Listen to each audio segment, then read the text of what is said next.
En el santoral correspondiente al día de hoy, 4 de junio, aparece un listado de santos y beatos, entre los cuales el nombre de un santo italiano del siglo XVI, llamado San Francisco Caracciolo, quien nació en el año 1563 en un pueblo de la región italiana de los Abruzzo. Eran cinco hermanos. San Francisco Caracciolo era el segundo de los 5. Recibió una muy buena educación, formación en su familia. Además era una familia de renombre. La estirpe de la familia era una estirpe de renombre, con lo cual esto le permitió recibir a nuestro santo una buena formación, una buena educación. Infancia normal, adolescencia diríamos también normal. Terminó la escuela e ingresó a estudiar lo que le gustaba a este santo, que era la vida militar.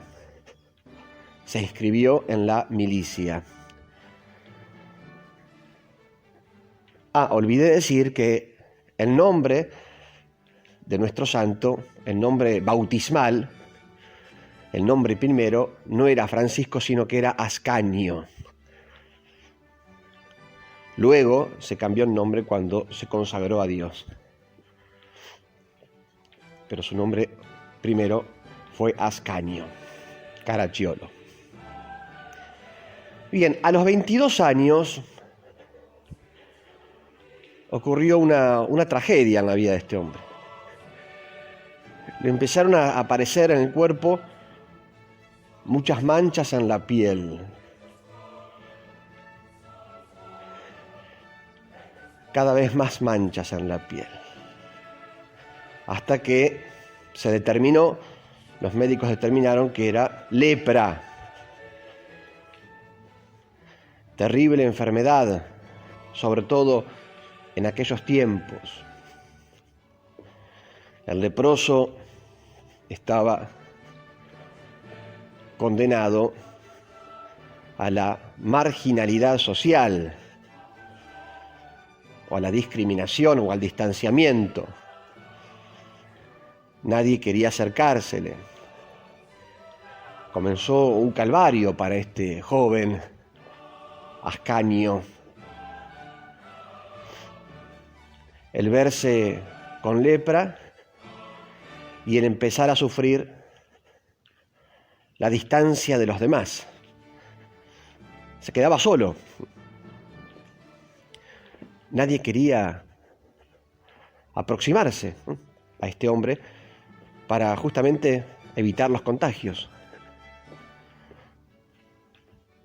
Y en un momento de mucha angustia, cuenta la historia, se puso a orar al Señor, a pedir al Señor la curación. Y le hizo una promesa, le dijo a Dios que si él se curaba de lepra, dejaría la vida militar y se convertiría en sacerdote, estudiaría para sacerdote, consagraría la vida a Dios en el sacerdocio y además trabajaría intensamente en el apostolado. Esta doble promesa le hizo a Dios. ¿Qué ocurrió? De golpe, la lepra desapareció. Dios lo escuchó, ocurrió el milagro. Ascanio Caracciolo se salvó, se curó, se salvó.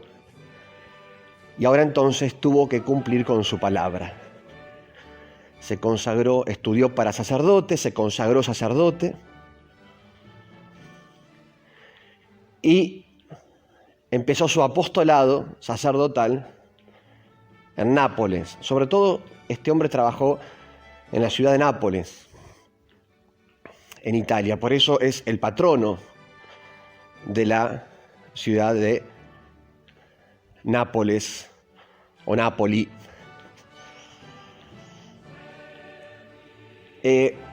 Conoció allí mismo a un hombre muy religioso, muy espiritual, un hombre de Dios realmente, llamado Juan Adorno. Este hombre tenía en su cabeza una idea, le venía dando vueltas por la cabeza una idea, la idea de fundar una congregación religiosa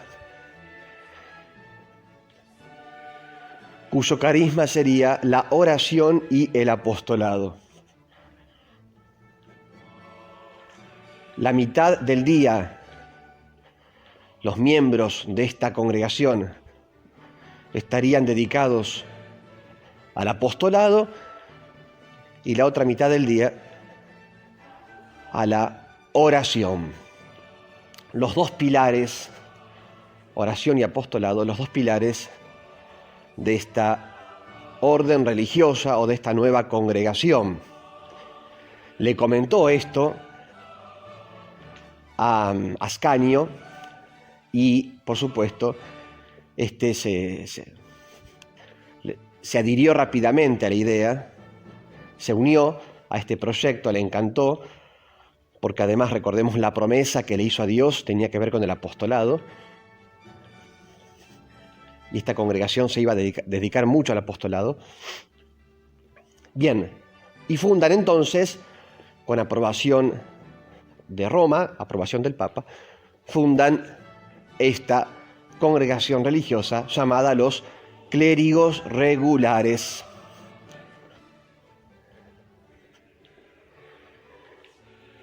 Bueno, fue creciendo esta congregación, cada vez más jóvenes se sumaban a esta congregación, se consagraban a Dios dentro de este carisma religioso, y después diversos apostolados,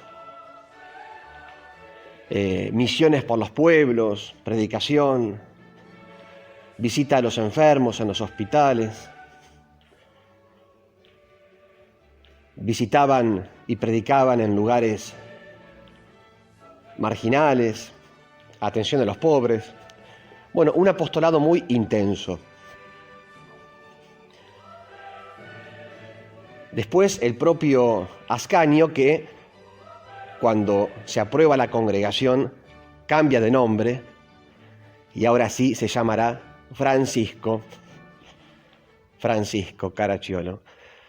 El propio Francisco queda a cargo de la congregación cuando murió su compañero Juan Adorno. Y se fundaron otras casas,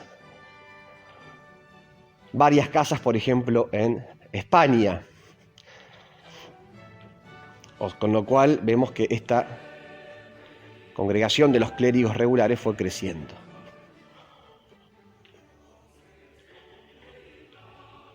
En la predicación, San Francisco Caracciolo era conocido como aquel que hablaba mucho y bien de la misericordia de Dios hacia los pecadores y del amor de Dios. Y de hecho la gente, cuando se refería a este santo, decían las personas que era el predicador del amor de Dios.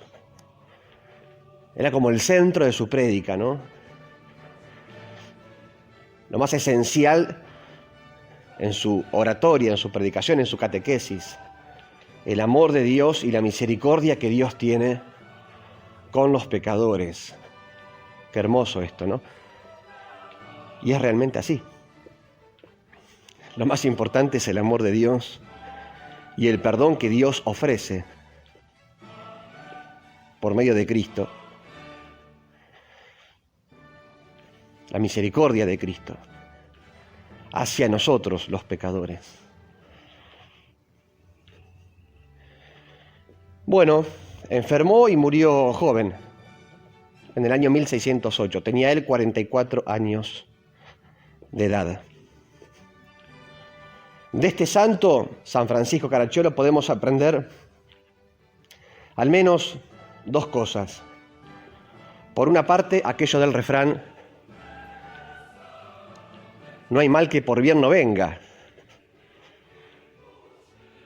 O Dios escribe derecho en renglones torcidos. ¿Por qué digo esto? Porque este hombre se consagró a Dios y fue un santo varón gracias, en cierto modo, a esa peste, a la lepra, a la enfermedad. Porque fue ahí cuando él hizo la promesa a Dios de consagrársele y dedicarse al apostolado. Con lo cual, si no hubiese existido esta enfermedad en él, quizás hoy no tendríamos a un santo, San Francisco Caracciolo. Por eso digo, no hay mal que por bien no venga. En la providencia de Dios, en el plan de Dios, bueno, también la peste, la lepra, tenía alguna finalidad, alguna función. Dios puede usar cualquier cosa, incluso una enfermedad, lo que sea. Dios puede usar cualquier cosa para sacar algo bueno. Porque Dios escribe derecho en renglones torcidos. O sea, lo que para nosotros es torcido, desviado, traumático, trágico, doloroso, para Dios no. Y Dios ahí escribe derecho, es decir, saca algo bueno en medio de todo eso. Primera enseñanza que podemos aprender de este santo. Y aplicarlo también a nuestra vida, ¿no? Porque a veces también uno tiene situaciones torcidas, traumáticas, dolorosas. Bueno, Dios puede sacar algo bueno de todo eso. Y lo segundo es que para este santo el centro de su predicación era, dijimos, el amor de Dios, la misericordia de Cristo con los pecadores. Bueno, que también nosotros podamos predicar principalmente esto, ¿no? Que es el corazón del Evangelio, el perdón de Cristo, el arrepentimiento, la conversión, que luego trae en nuestra vida la experiencia del perdón, la experiencia de la misericordia de Dios con nosotros. Predicarla y sobre todo vivirla. Dejarnos perdonar por Dios, aprender también a ser misericordiosos con los demás, como es misericordioso Dios con nosotros, etc. Que nuestra vida gire en torno a esta gran verdad: el amor de Dios, la misericordia y el perdón de Cristo hacia nosotros. Les doy la bendición de Dios, que es Padre, Hijo y Espíritu Santo. Amén. San Francisco Caracciolo ruega por nosotros.